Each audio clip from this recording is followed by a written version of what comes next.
crafty people. In this video, we're going to be talking about abbreviation CH, which stands for chain. Now, a chain stitch is the mother of all crochet stitches. Every single crochet stitch is basically a more complicated version of a chain stitch. And every single pattern starts with a number of crochet stitches. So let's say my crochet pattern starts with chain 5. Once you have your slip knot, and a slip knot is how you get that first loop on your hook, and we'll get into that in a different video.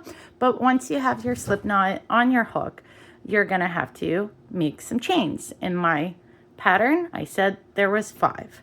So we will bring yarn over from the back to the front of the hook, turn your hook so that it's pointing towards the base of the stitch on your hook, and slide it through. Once again, yarn over, slide it through. So that's 2, 3, 4, 5.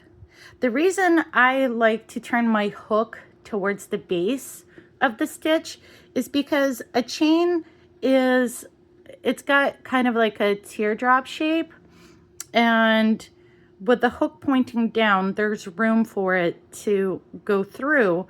Otherwise, it does get stuck. So if it's sideways, if it's pointing up, it gets stuck. But if it's pointing down, it goes right through. So it just makes it a lot easier. So I made 5 chains. Let's double check that I do have 5 chains. It's important to know how to count. So just count the top bumps. 1, 2, 3, 4, and 5. So there's 5 chains on my hook. And yeah, that's how you make a chain. So CH stands for chain.